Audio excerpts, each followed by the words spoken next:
Good morning বন্ধুরা। আজ হলো 22 মে শুক্রবার। আজকের বরাক উপত্যকা তথা আসামের শ্রীভূমি, শিলচর, হাইলাকান্দি এবং ভারতের বিভিন্ন প্রান্তের আজকের সকালের বিশেষ বিশেষ খবরগুলি হলো: শ্রীভূমি জেলা প্রশাসনের উদ্যোগে আসন্ন ঈদুল আজহা উৎসব শান্তিপূর্ণভাবে সম্পন্ন করতে আজ জেলায়ুক্তের কার্যালয়ের সম্মেলন কক্ষে একটি প্রস্তুতি সভা অনুষ্ঠিত হয়েছে। অতিরিক্ত আয়ুক্ত মারিয়া তানিমের পৌরোহিত্যে অনুষ্ঠিত সভায় কুরবানি কোনো প্রকাশ্য স্থানে না করার আহ্বান জানানো হয়েছে। পাশাপাশি কুরবানির বর্জ্য ভালোভাবে মাটিতে পুঁতে ফেলতে এবং কুরবানির মাংস পরিবহন না করে ওই স্থানেই নিজেদের মধ্যে বিতরণ করতে আহ্বান জানানো হয়েছে। এছাড়া কুরবানির দৃশ্য সামাজিক মাধ্যমে পোস্ট না করতে আহ্বান জানানো হয়েছে। ঈদুল আজহা শান্তিপূর্ণভাবে পালন করতে শ্রীভূমি জেলায় 24 ঘন্টা কার্যকর থাকা একটি কন্ট্রোল রুম খোলা হয়েছে, যার নম্বর হচ্ছে 8099662275। সভায় জেলার বিভিন্ন মসজিদ ও ঈদগাহ কমিটির কর্মকর্তা উপস্থিত ছিলেন। অসমীয়া ভাষায় শপথ বরাকের 2 কংগ্রেস বিধায়কের। একদিকে যখন রাভা, কার্বি ও কোচে রাজবংশী সম্প্রদায়ের বিধায়করা নিজেদের মাতৃভাষায় শপথ গ্রহণ করে ভাষাগত বৈচিত্র্যের বার্তা দেন, ঠিক সেই সময় ভিন্ন পথে হেঁটে বিতর্কে জড়ালেন বরাক উপত্যকার কংগ্রেসের 2 বাঙালি বিধায়ক। মাত্র দুদিন আগেই বরাক উপত্যকা সহ প্রতিবেশী রাজ্যগুলিতে যথাযোগ্য মর্যাদায় স্মরণ করা হয়েছে ভাষা শহীদ দিবসের একাদশ শহীদকে। সেই আবহের মধ্যেই বৃহস্পতিবার অসম বিধানসভায় শপথ গ্রহণ অনুষ্ঠানে দক্ষিণ করিমগঞ্জের বিধায়ক আমিনুর রশিদ চৌধুরী এবং আলগাপুর কাটলিছড়া কেন্দ্রের বিধায়ক জুবের এনাম মজুমদার অসমীয়া ভাষায় শপথ নেন। এই ঘটনাকে ঘিরে বরাকের ভাষাপ্রেমী মহলে তীব্র প্রতিক্রিয়ার সৃষ্টি হয়েছে। অনেকেই প্রশ্ন তুলেছেন, ভাষা আন্দোলনের ইতিহাস বহনকারী বরাক উপত্যকার প্রতিনিধিরা কেন মাতৃভাষা বাংলার পরিবর্তে অসমীয়ায় শপথ নিলেন। সামাজিক মাধ্যমেও শুরু হয়েছে ব্যাপক সমালোচনা। ভাষা ও আঞ্চলিক পরিচয়ের প্রশ্নে 2 বিধায়কের এই সিদ্ধান্তকে কেন্দ্র করে রাজনৈতিক ও সামাজিক মহলে নতুন বিতর্ক দানা বাঁধতে শুরু করেছে। ঈদুল আজহাকে সামনে রেখে কুরবানির ক্ষেত্রে গরু বর্জনের আহ্বান জানালো পশ্চিম উদারবন লাঠিগ্রাম ঈদগাহ কমিটি। বৃহস্পতিবার ঈদগাহ কমিটির উদ্যোগে এক গুরুত্বপূর্ণ সভা অনুষ্ঠিত হয়। ঈদগাহ প্রাঙ্গণে অনুষ্ঠিত সভায় পৌরোহিত্য করেন প্রাক্তন শিক্ষক আকমল আলী বড়ভূইয়া। সভার শুরুতেই ঈদুল আজহার প্রস্তুতি, নামাজের সময়সূচি, পরিচ্ছন্নতা এবং সামাজিক সম্প্রীতি বজায় রাখার মতো বিভিন্ন গুরুত্বপূর্ণ বিষয় নিয়ে বিস্তারিত আলোচনা হয়। দীর্ঘ আলোচনার পর সিদ্ধান্ত নেওয়া হয় এবারের ঈদের নামাজ সকাল 7:30টায় অনুষ্ঠিত হবে। সভায় সাম্প্রদায়িক সম্প্রীতি বজায় রেখে শান্তিপূর্ণভাবে ঈদ উদযাপনের উপর বিশেষ গুরুত্ব আরোপ করা হয়। পাশাপাশি কুরবানির ক্ষেত্রে গরুর পরিবর্তে অন্য পশু কুরবানি দেওয়ার পক্ষে মত প্রকাশ করেন বিভিন্ন বক্তা। তারা বলেন, বর্তমান সময়ে সামাজিক শান্তি ও পারস্পরিক সহাবস্থান রক্ষা করা অত্যন্ত জরুরি।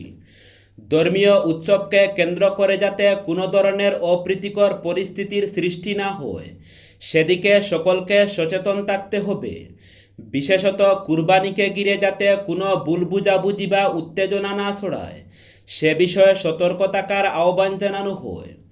সড়ক অবরোধে সামিল বিধায়ক জুবাইরের বিরুদ্ধে মামলা 5 গ্রাম থানায়। শপথ গ্রহণের দিনেই বড় বিতর্কে জড়িয়ে পড়লেন আলগাপুর কাটলিছড়া কেন্দ্রের নবনির্বাচিত কংগ্রেস বিধায়ক জুবাইর এনাম মজুমদার। জাতীয় সড়ক অবরোধ কর্মসূচিতে অংশগ্রহণ ও নেতৃত্ব দেওয়ার অভিযোগে মামলায় জড়িয়ে পড়লেন বিধায়ক জুবাইর এনাম সহ আরও কয়েকজন। ঘটনা নিয়ে রাজনৈতিক মহল থেকে সাধারণ মানুষের মধ্যে শুরু হয়েছে তীব্র চর্চা। জানা গেছে, গত 19 মে জানকীবাজার এলাকায় বিদ্যুৎপৃষ্ট হয়ে এক শ্রমিকের মৃত্যুর প্রতিবাদে জাতীয় সড়ক অবরোধ করা হয়। অভিযোগ, সেই আন্দোলনে সরাসরি অংশ নেন বিধায়ক জুবাইর এনাম মজুমদার, আলগাপুর কাঞ্চনপুর জেলা পরিষদ সদস্য আলতাবউদ্দিন লস্কর সহ অন্যান্যরা।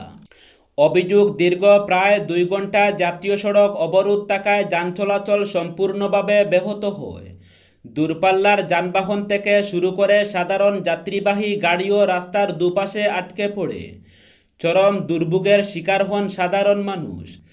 এই ঘটনাকে কেন্দ্র করে পাঁচগ্রাম থানায় 27/2026 নম্বর ধারা রুজু করা হয়েছে। প্রস্তাবিত ইউনিফর্ম সিভিল কোড ইউসিসি বিলকে সামনে রেখে বৃহস্পতিবার সন্ধ্যায় অসমে এনডিএ বিধায়ক দলের গুরুত্বপূর্ণ বৈঠক অনুষ্ঠিত হয়েছে। নতুন সরকারের অধীনে শুরু হওয়া বিধানসভার প্রথম অধিবেশনেই ইউসিসি বিল পেশের সম্ভাবনা থাকায় শাসক শিবিরে তৎপরতা এখন তুঙ্গে। সূত্রের খবর, সন্ধ্যার বৈঠকে মুখ্যমন্ত্রী হিমন্ত বিশ্ব শর্মার উপস্থিতিতে আসন্ন অধিবেশনে সরকারের কৌশল, বিরোধীদের সম্ভাব্য অবস্থান এবং ইউসিসি বিল নিয়ে বিস্তারিত আলোচনা হয়। শাসক জোটের বিধায়ক ও শরিক দলগুলির প্রতিনিধিরাও বৈঠকে উপস্থিত ছিলেন। মুখ্যমন্ত্রী ইতিমধ্যেই ইঙ্গিত দিয়েছেন, চলতি অধিবেশনে ইউসিসি বিল বিধানসভায় উত্থাপন ও পাশ করানোর লক্ষ্যে এগোচ্ছে সরকার। বিজেপির নির্বাচনী প্রতিশ্রুতির অন্যতম গুরুত্বপূর্ণ বিষয় ছিল এই ইউসিসি। সেই প্রতিশ্রুতি পূরণ করতেই দ্রুত পদক্ষেপ নেওয়া হচ্ছে। এদিকে বিধানসভার প্রথম দিন থেকে ইউসিসি ইস্যুতে সরব হয়েছে বিরোধী শিবির। কংগ্রেস সহ একাধিক বিরোধী দল ইতিমধ্যেই জানিয়ে দিয়েছে, ধর্মীয় ও ব্যক্তিগত আইনে হস্তক্ষেপ করা হলে তারা তীব্র বিরোধিতা করবে। ফলে চলতি অধিবেশনেই শাসক ও বিরোধীদের সংঘাত আরও তীব্র হওয়ার সম্ভাবনা তৈরি হয়েছে।